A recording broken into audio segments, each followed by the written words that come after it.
Hi, I am Master Ingvar Jóhannsson from Iceland, also known as Zibbit.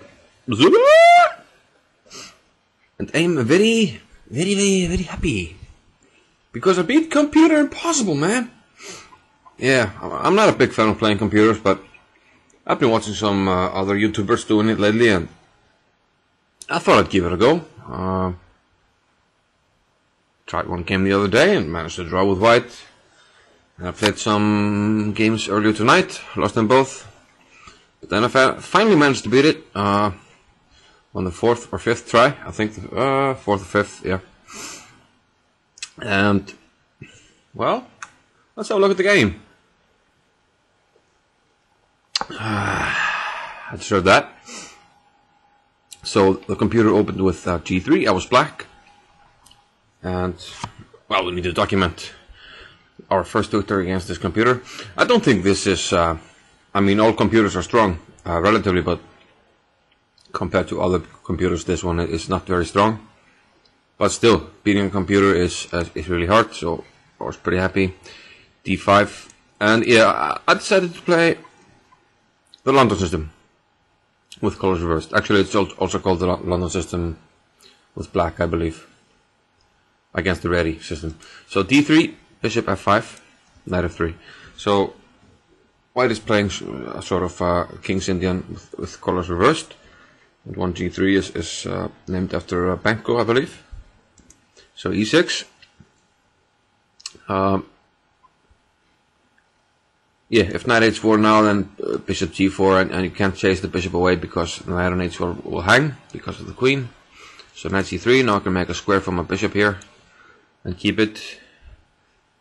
my bishop. And this setup makes a lot of sense. You put your pawns on light squares, so it makes sense to get the bishop outside this chain. So castles, Knight F6, Queen E1. The comp wants to play E4. So Bishop E7, E4 can't really prevent it. So Bishop H7, Bishop to D2, castles, Queen into E2. Bishop D2 felt slightly strange to me, but nothing too out of the ordinary. I played Queen B6, hitting this pawn on B2. The comp went A3. And yeah, we should note that A3 is often a good way to deal with threat to the B2 pawn. In this case, I think if I take Rook FB1, Queen takes C2, Knight E1, my queen is trapped. But also, in general, if the queen was on D1, covering the C2 pawn, then if I take, then Knight A4 would trap the queen.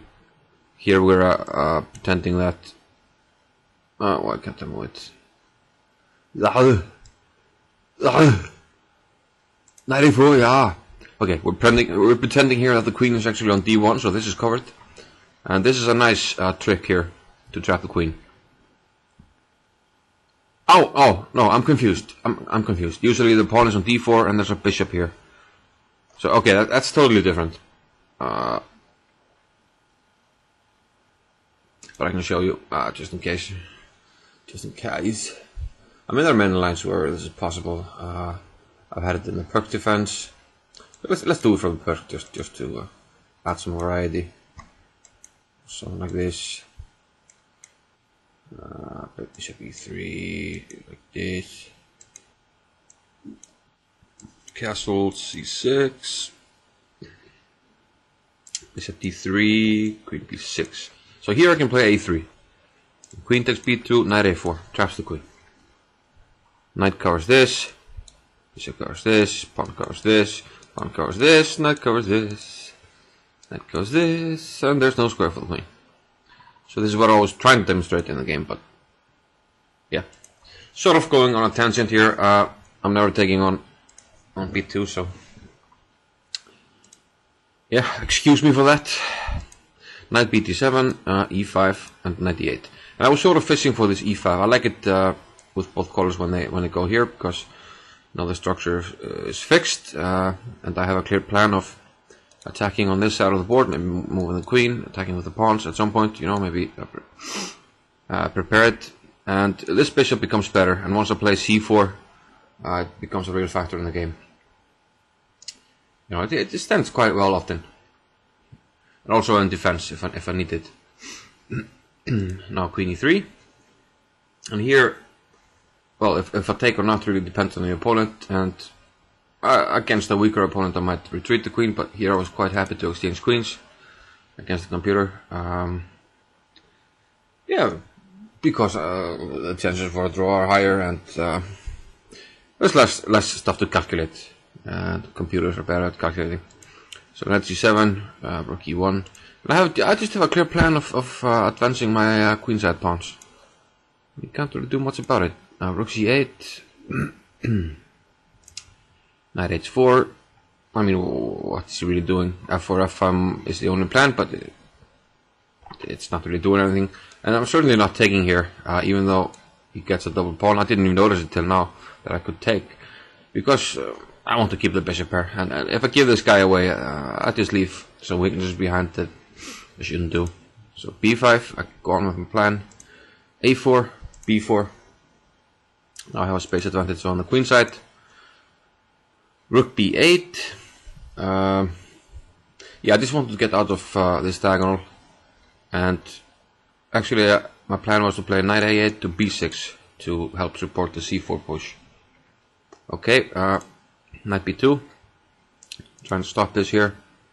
And I went ahead with my plan. Knight f3, knight a8 to b6. And, well, facing this plan of c4, the comp played c4 itself. Probably I'm getting better here. We see that knight h4 back to f3. It seems like the computer wasn't able to come up with a plan. And I'm thinking that maybe, this computer and maybe computers in general are can underestimate pawn storms, and you know, they can get outside the horizon of the calculations. For instance, some lines like in the King's Indian with pawn storms on different sides, the computer can misunderstand what's going on. And also, I think this is a computer where the depth is, I think, a little bit cut down in the calculations to make it fair, so that humans actually have a chance of beating it. So c4 was played, I took, and bishop takes, and now this is like horrendously weak. And yeah, I was quite surprised. I thought the computer wasn't playing too well, and I thought, well, it must be better here, even much better with attack on this pawn. Rook a8. Yeah, had to cover this one first. Then what happened? Bishop d2, rook c to b8. Put the other rook on the b file to attack this pawn, like so, not like this. Attack the pawn. And now, since I'm not playing c4, I want to improve this knight. So I think that's what I did next. Rook a8 to c1, knight c8. I want to put it on c6. Improve the knight. From c6 the knight will cover the a5 pawn, so I can double the rooks, because right now this rook is stuck covering this pawn, so knight is coming to c6. If he hadn't gone rook c3, I would have gone rook a6, then knight a7 to c6. But rook c3 blocks the bishop, so I can go knight e7 immediately, not worry about this pawn. And then after bishop h3, well, I can actually play d4. I saw the idea of d4 here, but I didn't want to open up the diagonal against my rook, so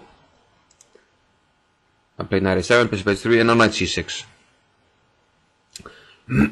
Maybe I can go d4 here still, but my thinking was, I'm gonna win this pawn, I'll just play d4 at my leisure, really. So knight c6, bishop g2, and again here's the consideration, I didn't want my rook on this diagonal when I played d4, so I just played rook a6 first, improving, bishop f4, and now finally d4, because otherwise maybe knight d2 might protect the pawn. So d4. And here the computer really surprised me with knight takes d4.